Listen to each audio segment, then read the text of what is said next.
Assalamualaikum warahmatullahi wabarakatuh. Ketemu lagi dalam mata kuliah konsep matematika. Selamat belajar, jangan lupa like dan subscribe channel saya. Terima kasih. Pada sesi ini kita akan belajar mengenai himpunan. Jadi setelah kita mempelajari himpunan, nanti diharapkan mahasiswa dapat yang pertama menjelaskan pengertian himpunan, yang kedua mengetahui cara menyatakan himpunan, yang ketiga menghitung dengan menggunakan konsep himpunan, dan yang keempat mengoperasikan himpunan dengan konsep gabungan, selisih, komplement, dan perkalian kartesian. Baik, pertama kita akan mempelajari mengenai pengertian himpunan. Jadi seorang ahli matematika Jerman yang pertama kali memperkenalkan himpunan adalah George Cantor.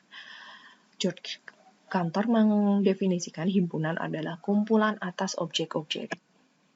Tetapi objek-objek itu harus dapat dinyatakan dengan jelas syarat keanggotaannya.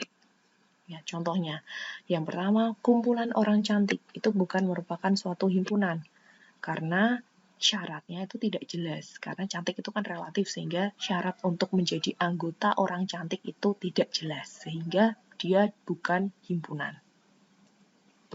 Kemudian, kalau contoh himpunan itu syaratnya harus jelas. Kita lihat contoh yang poin E.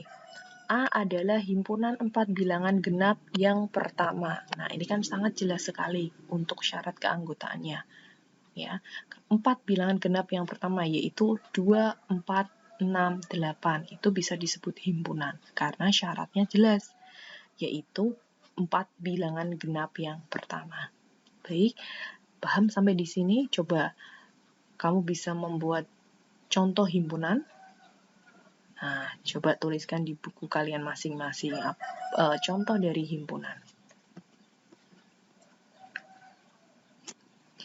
Saya lanjutkan, beberapa hal yang berkaitan dengan himpunan dapat disebutkan sebagai berikut. Yang pertama, nama himpunan dituliskan dengan huruf kapital dan anggota-anggotanya ditulis dengan huruf kecil. Ya, jadi nama himpunannya itu ditulis huruf kapital, kalau namanya huruf kapital, tetapi anggota-anggotanya itu huruf kecil. Misalkan himpunan V tersusun atas anggota-anggotanya, dan jika X merupakan salah satu elemennya atau anggotanya, maka dinotasikan X adalah anggota V. Jadi X ini adalah anggotanya, sehingga dia dituliskan huruf kecil, dan V ini adalah nama himpunannya, dan dia dituliskan sebagai huruf kapital. Dan yang kedua, himpunan yang tidak memiliki elemen disebut himpunan kosong. Jadi yang dia tidak punya anggota itu disebut himpunan kosong. Bisa disimbolkan seperti huruf O diberi coret atau disimbolkan dengan kurung kurawal, buka dan tutup. Ya. Kemudian yang ketiga, anggota-anggota himpunan dituliskan ke dalam kurung kurawal dan antar anggota dipisahkan dengan tanda koma. Jadi misalkan ini diawali dengan kurung kurawal, kemudian anggota-anggotanya dipisahkan dengan tanda koma. Ya. Seperti itu. Jelas ya? Kemudian saya lanjutkan untuk jenis-jenis himpunan. Jenis-jenis himpunan itu ada dua, yaitu yang pertama himpunan kosong dan yang kedua himpunan tak kosong. Tadi sudah disinggung sedikit mengenai himpunan yang tidak memiliki elemen disebut himpunan kosong. Nah, jadi himpunan kosong itu dia tidak memiliki anggota. Contohnya, himpunan bilangan asli kurang dari 1. Nah, apakah ada bilangan asli kurang dari 1? Tidak ada kan? Nah, maka jika ditulis dengan cara tabulasi, maka dituliskan A, misalkan himpunannya A tadi, sama dengan, karena dia tidak punya anggota, maka cara menulisnya hanya seperti ini. Atau boleh juga bisa dituliskan sebagai A adalah himpunan kosong. Ya. Kemudian yang kedua, himpunan tak kosong adalah himpunan yang memiliki anggota. Ya, jadi misalkan B adalah himpunan bilangan prima kurang dari 10. Dapat diketahui bilangan prima kurang dari 10 itu kan 2, 3, 5, 7. Maka himpunan bilangan prima kurang dari 10 adalah himpunan tak kosong. Ya. Bisa dituliskan misalkan B adalah anggotanya 2, 3, 5, dan 7. Nah, seperti ini. Jelas bukan? Selanjutnya, cara penulisan himpunan. Mohon maaf kalau misalkan penjelasannya terlalu cepat, nanti bisa diulang-ulang untuk memutar videonya ya.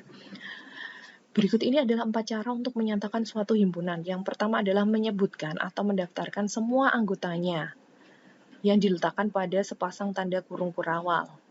Dan di antara setiap anggotanya dipisahkan dengan tanda koma. Nah, cara ini disebut tabulasi, seperti tadi yang sudah saya contohkan. Nah, ini namanya adalah tabulasi. Ya, dengan mendaftar semua anggotanya diberi tanda kurung kurawal dan setiap anggotanya dipisahkan tanda koma. Baik. Kemudian yang kedua dengan menyebutkan syarat keanggotaannya. Nah, cara ini disebut cara deskripsi. Misalkan, nyatakan G adalah himpunan bilangan asli kurang dari 7 dengan cara deskripsi. Nah, tinggal dituliskan G sama dengan bilangan asli kurang dari 7. Nah, ini langsung dituliskan syarat anggota-anggotanya. Ya. Kemudian yang ketiga, notasi pembentuk himpunan. Ya, dengan cara menuliskan ciri-ciri umum atau sifat umum dari anggotanya. Nah, misalkan contohnya adalah nyatakan notasi himpunan jika A adalah himpunan asli antara 1 dan 8. Bisa dituliskan seperti ini namanya notasi pembentuk himpunan. Kalau dibaca ini adalah A, itu adalah himpunan di mana X sedemikian sehingga, bacanya dari tengah ya, X itu lebih dari 1 dan kurang dari 1. Di mana X adalah anggota bilangan asli. Saya yakin dulu ketika SMP sudah pernah mempelajari notasi pembentuk himpunan. Ya. Kemudian bisa juga ditulis secara grafis atau dengan diagram Venn. Nah, kalian juga saya yakin sudah mengenal diagram Venn. S ini adalah semestanya, jadi seluruhnya ya.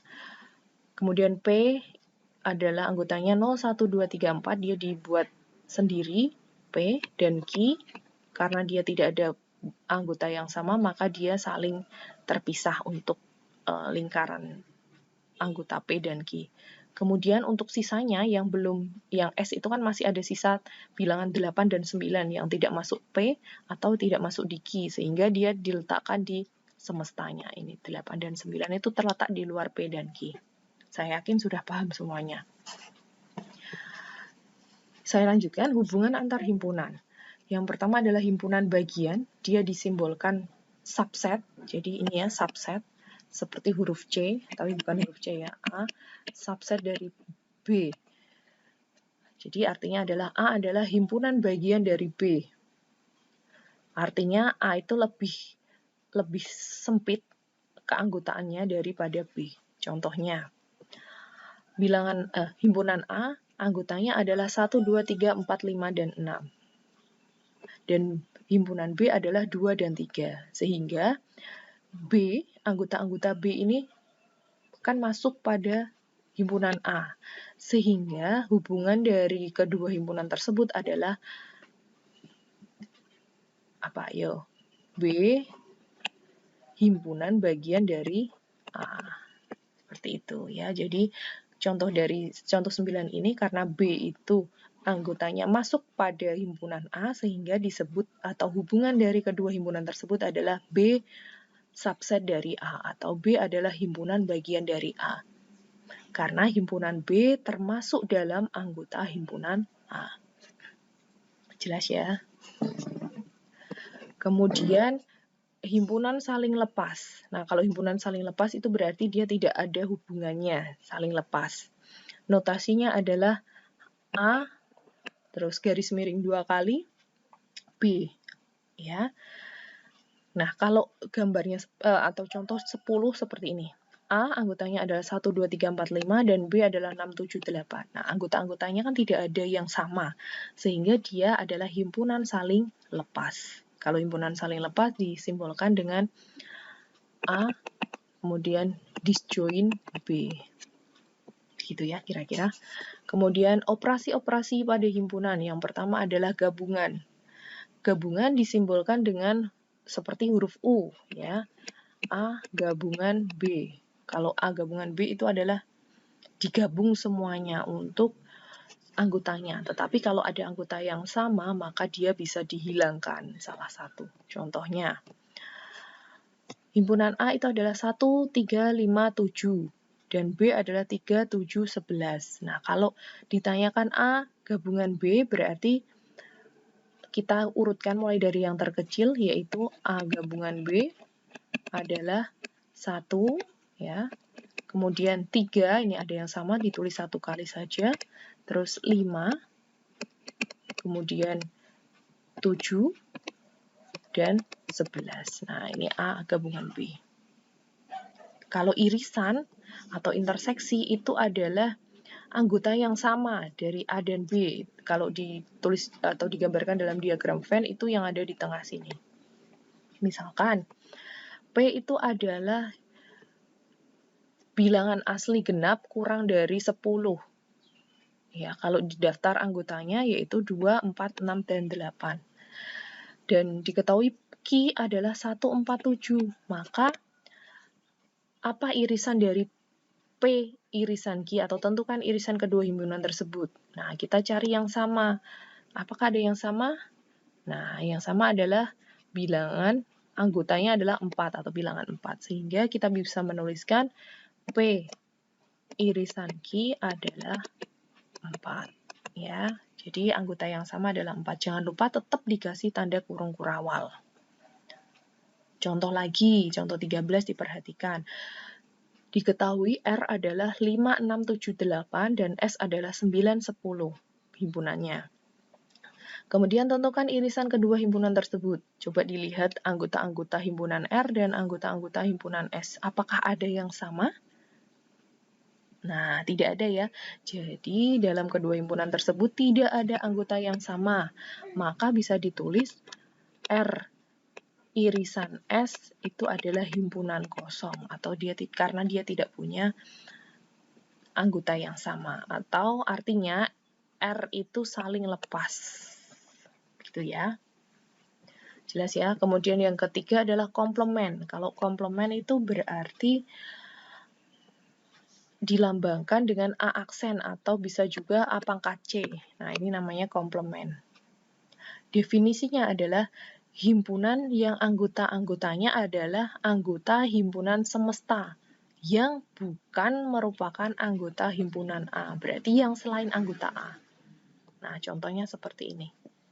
Misalkan S-nya ini ya 1 sampai 10 dan himpunan A itu 1, 2, 3, 4, 5. Tentukan komplement himpunan A dengan cara mendaftar anggotanya. Berarti kalian bisa mendaftar A komplement itu sebagai bilang anggota-anggota semesta yang bukan himpunan A atau yang selain A. Nah, selain A, tadi A kan 1 sampai 5.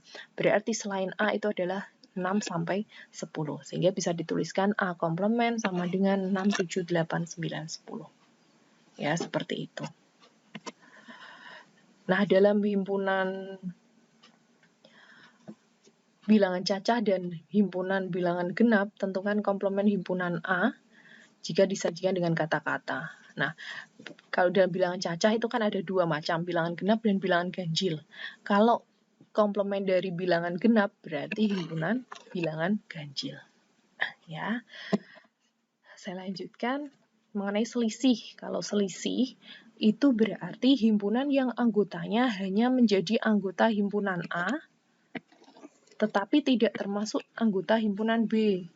Ya, A selisih A dengan B itu adalah himpunan yang anggotanya hanya menjadi anggota himpunan A tetapi tidak termasuk dalam anggota himpunan B. Nah, ini ya. Kalau digambarkan misalkan diagram Venn-nya ada yang beririsan tetapi disuruh mencari selisih A dan B, maka yang dia termasuk B itu dihilangkan. Jadi yang selisih A dan B itu hanya yang berwarna kuning saja. Ya. Jadi kalau ada contoh A itu himpunan bilangan 1 sampai 10 dan B adalah 2, 4, 6, 8, 10, maka selisih A dan B adalah 1, 3, 5, 7, 9. Nah, ya. Coba nanti sambil dibaca lagi. Dan yang terakhir saya jelaskan mengenai perkalian kartesian, itu disimbolkan dengan A cross B atau A kali B, ya, perkalian kartesian itu memasangkan setiap anggota A dengan setiap anggota B. Tergantung kalau di sini A cross B berarti A dulu yang dituliskan. Misalkan A itu 1, 2, 3 dan B KLM. Tentukan A cross B berarti dipasangkan 1K, dituliskan di sini. Kemudian dipasangkan 1L, kemudian 1M, terus kita mulai dengan bilangan 2, 2K, 2L, 2M, kemudian yang 3, 3K, 3L, 3M. Nah, oke, untuk penjelasan materi himpunan cukup sekian, silahkan dikerjakan latihannya di buku tugas, ya. Nah, nanti kalau buku tugasnya kapan-kapan, saya minta untuk mengumpulkan biar sudah ready ya. Terima kasih, sekian dulu penjelasan pada sesi ini. Jangan lupa belajar dan subscribe, like channel saya. Assalamualaikum warahmatullahi wabarakatuh.